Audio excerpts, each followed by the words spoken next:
The US-Iran conflict has entered its most dangerous phase since fighting began on February 28th.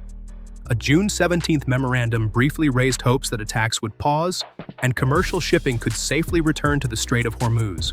But renewed assaults shattered that fragile opening.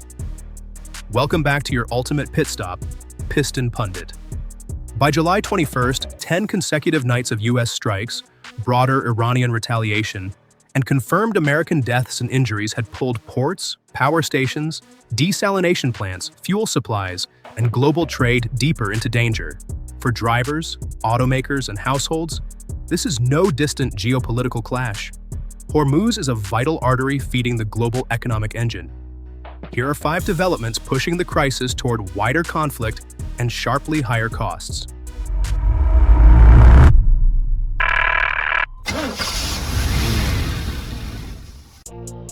Number 5. 10 Nights of Fire, Washington expands its targets. The renewed U.S. campaign followed attacks on commercial shipping that helped collapse the June agreement. President Donald Trump sent Congress a letter dated July 10th, stating that hostilities had resumed on July 7th. His administration argued that the notification began a new 60-day period under the War Powers Resolution. Washington then restored enforcement of its blockade on Iranian ports and shipping on July 14th. By early July 21st, U.S. Central Command had completed 10 consecutive nights of strikes using aircraft, drones, warships, and other assets. The latest targets included Iranian military command centers, missile and drone launch sites, maritime capabilities, and air defense systems. Washington appears determined to weaken Iran's ability to monitor its coast, move weapons, support naval operations, and threaten shipping. But attacking dual-use infrastructure also raises the risk of civilian casualties, supply chain disruption, and retaliation against American partners. But Washington's expanding target list is only half the story because Iran's retaliation is now spreading across the wider Gulf. Number 4. Iran strikes back. Gulf states enter the crossfire.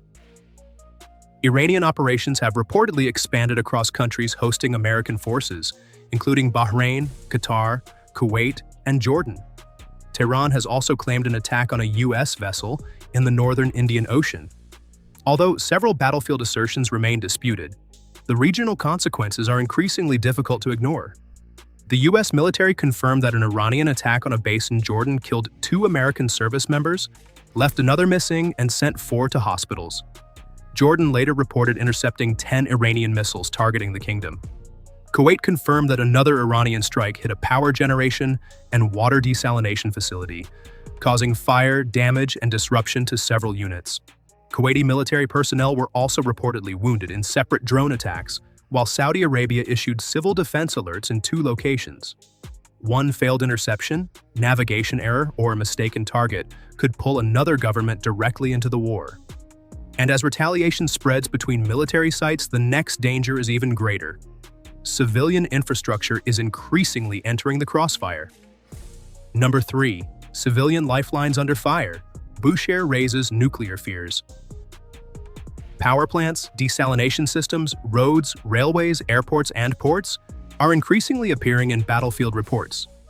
Iranian media said strikes in Jask disrupted drinking water supplies to nearby villages, while Kuwait reported damage to electricity and desalination infrastructure. In the Gulf, desalination plants are as essential as fuel pumps are to an engine.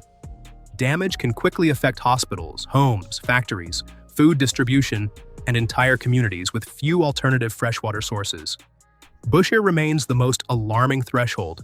Explosions and strikes have been reported in the surrounding province and near the nuclear complex, but no authoritative evidence has confirmed damage to the operating reactor or any release of radiation. The International Atomic Energy Agency has warned that a direct hit, or the loss of external electrical power, could cause a major radioactive release. Near Bushehr, careful verification is not merely good journalism. It is essential crisis control. Before we continue, smash the like button, subscribe to Piston Pundit, and turn on notifications. Your support helps us bring these complex automotive, energy, and geopolitical stories to more informed enthusiasts. Now let's shift into the top 2. Number 2. Information under fire. Claims outrun confirmation. Every missile strike now triggers 2 battles: the physical attack and the fight to control the narrative. U.S. Central Command releases target details and footage, while Iranian outlets publish missile videos, damaged building images, and claims that American or allied facilities were destroyed. Many dramatic assertions remain unverified, including alleged strikes on ATAC-MS launchers in Kuwait, an MQ-4C Triton surveillance drone hangar in Jordan, and facilities in Bahrain. Conflicting reports also surround maritime incidents near Hormuz, with Washington and Tehran offering opposing accounts of vessel interceptions and tanker explosions. Casualty reporting demands equal caution. Later confirmation established that 2 American service members were killed in Jordan, another remained missing, and 4 required hospitalization. The safest rule is simple: separate early battlefield claims, opposing denials, and independently verified evidence before presenting anything as fact. But beyond those competing narratives, one hard indicator is impossible to spin. Hormuz traffic remains severely restricted despite 10 nights of strikes. Number 1. Hormuz traffic collapses. Fuel costs shift into high gear. Although the Strait of Hormuz remains legally open, commercial shipping is behaving as though the route is nearly closed. Reuters reviewed data showed only 3 commodity vessels crossed on July the 16th, compared with roughly 125 daily before the war. Traffic has remained severely restricted, and another tanker attack has now forced its crew to abandon ship.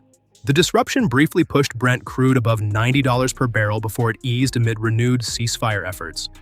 Meanwhile, average U.S. gasoline prices have already crossed $4 per gallon. Higher energy costs also raise freight, tire, plastics, lubricant, replacement parts, and vehicle delivery expenses.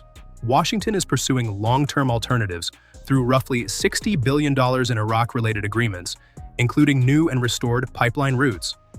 These projects could eventually transport approximately 2 million barrels daily. However, construction may take years, meaning they cannot relieve today's fuel, shipping, or automotive cost pressures. And that brings us to the central verdict. This crisis is no longer a short confrontation, but an endurance test.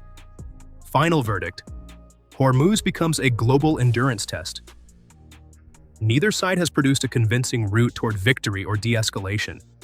Washington can strike surveillance systems, storage facilities, bridges, and maritime infrastructure, but it cannot force ship owners, crews, and insurers to accept the danger.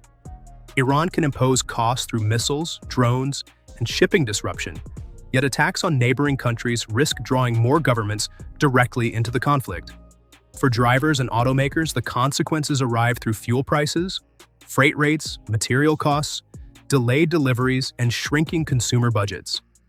Hormuz may remain open on paper, but until ships, insurers, and commercial operators regain confidence, the global economy will continue treating it as a choke point under siege. What happens next will depend not only on military power, but also on whether commercial operators believe the route is safe enough to use. Do you believe expanded American strikes will restore shipping security or make the crisis even harder to contain? Could alternative pipelines genuinely reduce the world's dependence on Hormuz? Or are they arriving years too late? And how much more would you be willing to pay for fuel, parts, or a new vehicle before this conflict begins changing your purchasing decisions? Please share your thoughts and experiences in the comments below. We always value hearing your perspective. For the latest automotive updates and more in-depth analysis, subscribe to Piston Pundit and turn on the notification bell so you never miss an upcoming video. You can now check out one of the videos appearing on your screen. There is plenty more to explore. Thanks for watching, and we'll see you in the next video.